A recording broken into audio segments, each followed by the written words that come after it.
Okay, so now I'm live. So we got 5 minutes wait before we start. And I guess that also helps me to get used to the idea of talking to myself more or less. I can say I got 4 of you already here. Thanks for coming in early. So we'll just wait and then we'll start at 10 o'clock. Yeah. So good morning, everyone. Early bets. Thing is, somebody who knows how to use these gizmos helped me set it up to start 5 minutes early. I guess she also figured that I'll be needing the time to settle into some sort of, I might like my own voice, but it takes getting used to when you sit in front of the device. And that's all the company you get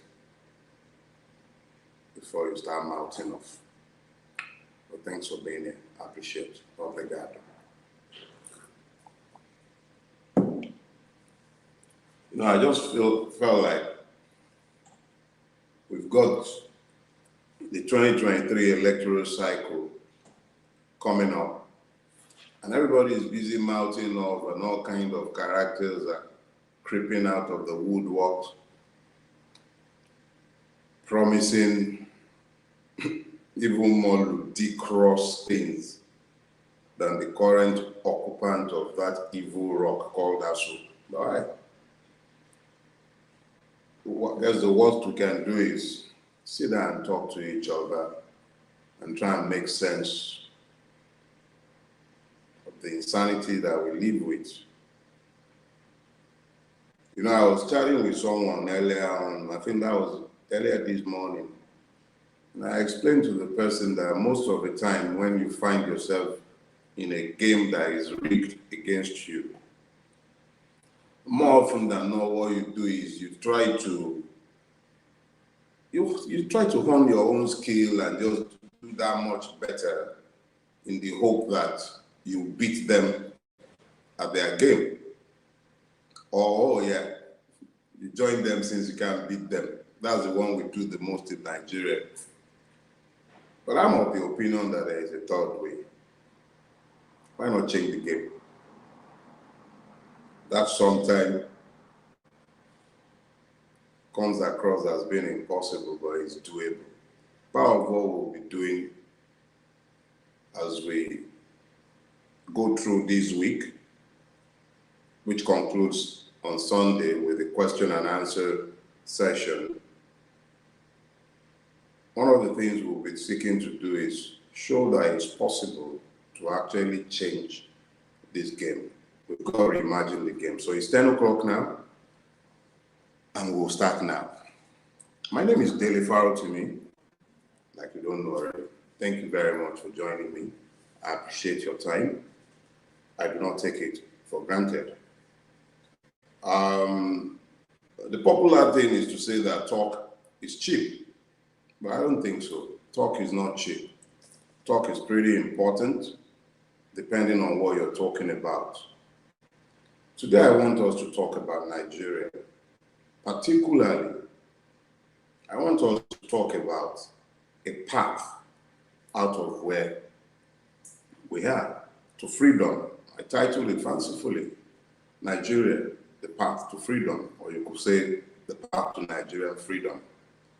But I have found that diagnosis is just as important as treatment, if not even more important. Because if you're treating the wrong disease, you will almost always end up killing the patient. So if I have asked the question, where are we? Because what I've done is that I've broken these into parts. So today we'll be talking about one, where are we? Second part of that would also be, how did we get here? And the third part speaks to the undesirability of our present realities. So, where are we? I have spent a lot of time talking about where we are. And a lot of you have heard me at various times describe our reality as insane. I have said all of this, and perhaps even at the time when I used to wear the dreadlocks and everything, it was easy for most of you to listen to it and absorb it and laugh about it because I did look like a madman. But I was merely mirroring my society. You are all mad. We're all mad. If we're not mad, we wouldn't live the way we're living. We wouldn't. We have to be crazy to live the way we're living. So, where are we? Let's talk about it. We are in a geographical space locked together, and this place is called Nigeria. For those of you who are fortunate to have escaped the physical space, you haven't escaped the mental space. You're still a Nigerian. Remember the Canadian minister, the Nigerian one? Yeah. He escaped the physical reality, but the spiritual and mental reality traveled all the way to Canada with him. So we're all in Nigeria. And what is Nigeria? A British possession thrown together, cobbled together of different ethnic nationalities that had always existed in this space and time, long before Queen Elizabeth's mother and father ever met themselves, where they existed. The Benin Kingdom was already known to the world since the 14th century. We were not discovered by the British. Different ethnic nationalities lived in this space. And before the British would leave, these different ethnic nationalities spoke to themselves. They negotiated, they discussed, they traded. Us trading took place, negotiations of all sorts. And particularly between 1953 and 1960, they came to the conclusion that those who wanted to stay within what the British had created, the Nigerian state, should be governed by the principle of federalism. And it should also be a parliamentary democracy. It is important that this point be reiterated. And the reason for seeking to reiterate this point is so that you would understand how the path to our freedom actually lies in our history. Those who forget where they are coming from rarely ever know where they're going. And that is the Nigerian experience. By 1960, the experiments that were carried out, the negotiations that were undertaken, had become encapsulated in what became known as the 1960 Independence Constitution. This Independence Constitution recognized three distinct governance centers within a federal state. These were the Eastern region, the Northern region, and the Western region. Was this a perfect arrangement? Most definitely not. It never was, and it still isn't. Human relationships are rarely ever perfect, but they negotiated the terms of their being together, and those terms were encapsulated in the 1960 Constitution. Before that Constitution was adopted, plebiscites were held, and there were certain parts of what was known as Nigeria that left. That is northern Cameroon. You might find the root of the Amazonian problems in that section of part of Nigeria to Cameroon, but it was done democratically. People elected not to be part of the Nigerian Federation. Western Nigeria could have opted not to be a part. There was no compulsion. Northern Nigeria could have opted not to be a part. There was no compulsion. And Eastern Nigeria could have also opted not to be a part. Absolutely no compulsion. So it was a function of people coming together at various levels, elected men and women, freely choosing how they wish to be governed. So the 1960 Constitution was the first attempt by Nigerians to set out the parameters for how their lives were to be ordered. By 1962, or even before then, part of the Willings Commission recommendations on the right of the minorities, there have been agitations by the minorities. And Chief Awolowo had actually taken the minorities to the conference in England, to the Lancaster House Conference, I believe, in 1953, which brought the issues of the minorities in Nigeria to the fore. And in deference to the rights of these minorities, a procedure was set in motion in the Western House of Assembly, and the Midwest region was created. But it wasn't created by fiat. It took a democratic process. A motion was passed in the Western House of Assembly by a 2/3 majority. Consequent on that motion being passed, a plebiscite was held in the part that was to become the Midwest region. Not only was the plebiscite held, an economic survey was carried out to determine the economic viability of the region that was being created out of the Western region. I make bold to say that the expectation, especially in the Western region, which was the smallest of the regions, was that another region would also come out of each of the other two, and Nigeria will end up with 6 regions within a federation. So the northern minorities were to have a region created for them, and the eastern minorities were also to be similarly given a region. As a function of this process, the Midwest region was created out of the Western region, and in its creation, a bill was taken before the Federal Parliament in Lagos, and it was passed again by a 2/3 majority.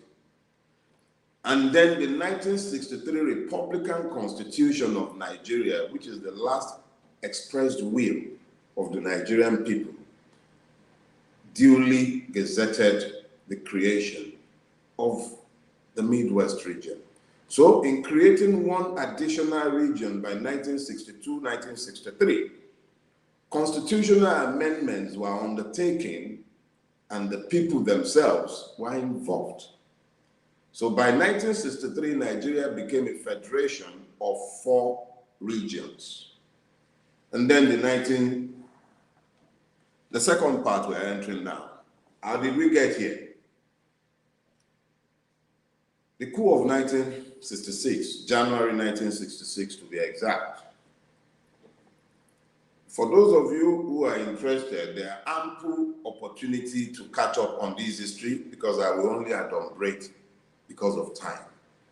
But suffice to say that Kaduna Nzeogwu led a group of majors in January 1966 with the romantic idea of correcting all the many errors they perceived as existing within the Nigerian Federation. That coup failed. But it failed only after political leaders of northern Nigeria and the premier of the Western region had been killed. So, by 1966 again, in July, there was a counter-coup. It's called a counter-coup, but I call it a state hijack because that was the beginning of the restructuring of Nigeria unilaterally. Following the coup of July 1966, a pogrom started in the northern part of Nigeria, which eventually led to the uncivil war of 1966, perhaps until date, because I am not sure if that war has ever ended. Nigeria has been in a state of war since 1966 in one form or the other. Either you find the quiet acquiescence of the victims offering some veneer of peace, but Nigeria has not known peace since the death of the First Republic. What has happened is that today, since 1966, without consultation with the Nigerian peoples, without any consultation of significance with the Nigerian people, Nigeria is today anything but a federation. If we must call it what it is, perhaps we'll call it a feudal fascist state. It exists with 36 feeding troughs called states. It has 774 local governments created by the federal government. States routinely appropriate the resources of the local governments. So in reality, Nigeria does not endure on 3 levels any longer. All you have are what are called states and the federal government. Today, Nigeria has a schizophrenic relationship with the truth, which is why when you speak of Nigeria, you hear true federalism, when what you are seeing is anything but true and certainly not federal. So the question to ask, which is the third part, how desirable are our current realities? Let me remind you, young Nigerians in their prime, men and women, routinely flee from Nigeria across the Atlantic. I have read accounts of those who have taken the Libyan route.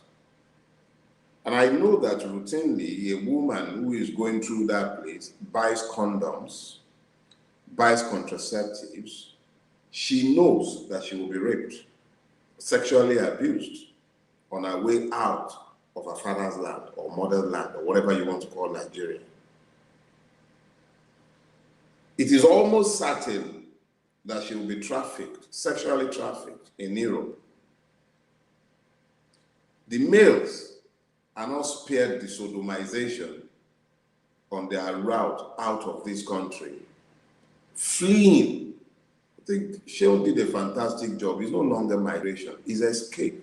Fleeing, they are running away from this blessed land that has been destroyed by an evil system and an even more evil ruling class. What are they running from? Ask yourselves, exactly why are they running if there was any hope to be had in Nigeria? We're talking about those who are not being actively recruited, where the West, Canada, England, Britain particularly these days, since after Brexit, the US more selectively, they cherry pick the best brains in our country, young and old. They have special visas to take the best of us out. So it's not just a material extraction of value any longer. The best brains that are meant to develop the country have been taken. And it's the lower end of the rung, those the West do not consider of value. Those are the ones running through the Sahara, crossing the Mediterranean. Nigerians have been forced into prostitution Go to CNN, Google it, Nigerians, right there. In Parc de Paris, €5 in the cold. But what choice do they have? That is what the system has done to the Nigerian. Rendered him and rendered us vagrants, despised all over the world. The system has weaponized ignorance to the point where I look around me today and I'm amazed that even after the disaster that is Buhari, people associated with the emergence of such an odious, evil human being are still busy asking to be elected in their own rights. I will not deal with persons because personnel changes will not save Nigeria. But it is critical that we begin to ask ourselves, how have we gotten to the point where every ladder of hope has been destroyed systematically? And it is easier to despair about our country than to hope. There is nothing desirable about where we are, and we all know these ourselves.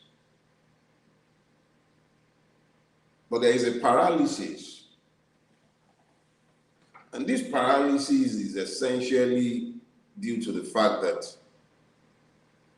the average Nigerian looks to his choices and he has come to believe that there is no way out. If you are not voting APC or PDP, you look to several good men and women who have offered themselves outside of these two stealing platforms.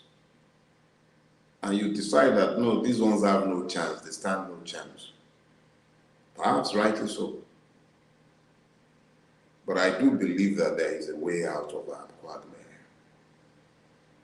Even when the system would deny us the space to educate ourselves and speak to the need for systemic change and makes it impossible to mobilize the streets, it has enabled an electoral process for the simple reason that it has to continue to pretend to be a democracy. This need to continue pretending to be a democracy has offered us a unique advantage. The advantage it has offered us is that we can think our way out of our mess. The intention is to have a 4-part series. One is to do what I have done, offer you context for how we got to where we are. We got here because the will of the people stopped mattering, and the will of the rulers became preeminent. The Nigerian state has become structured as an entity to preserve power and not to serve the people. If we're going to change anything, it will not be because we changed our rulers. It would be because we changed the system. I am convinced that we can use what we have to get what we desire.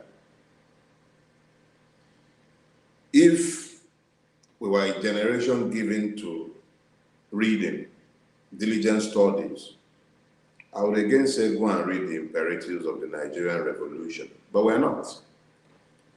So, what I'm going to be doing through the next series of lectures would be to then deal with where do we need to be going. That's what we'll be talking about on Tuesday. Or is that Monday? No, that will be on Monday, I believe. We'll be dealing with where do we need to be going. Every system is encapsulated in constitutions. The 1999 Constitution encapsulates the Nigerian governance systems. Every system is designed for a purpose.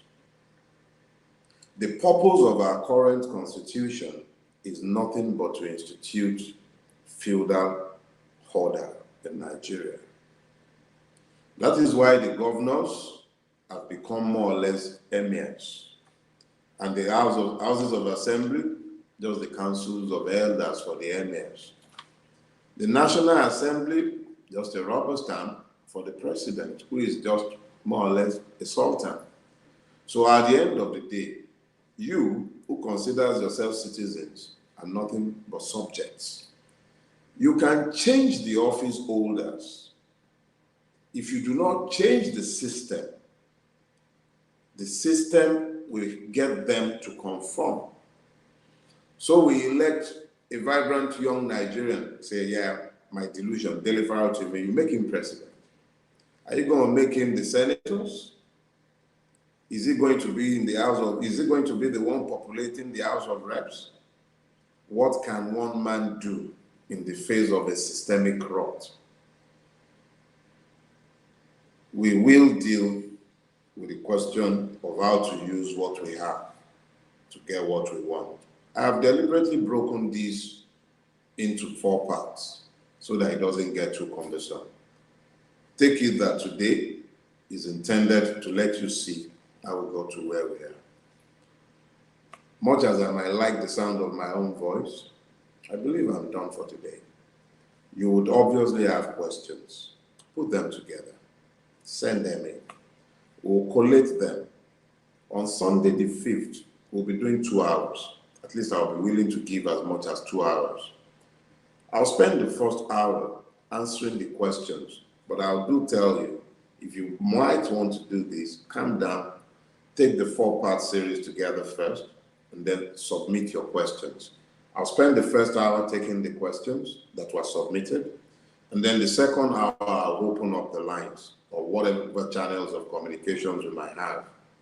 Let's talk, let's argue, let's reason these out. It cannot be beyond our capacities as human beings to reason our way out of this mess. Our children, they deserve better than this. And history would ask you, what did you do? Beyond wailing potently. I want us to move beyond wailing, but it's critical that we equip ourselves before we act. See you on Monday. Bye-bye. God bless you. And thanks for listening.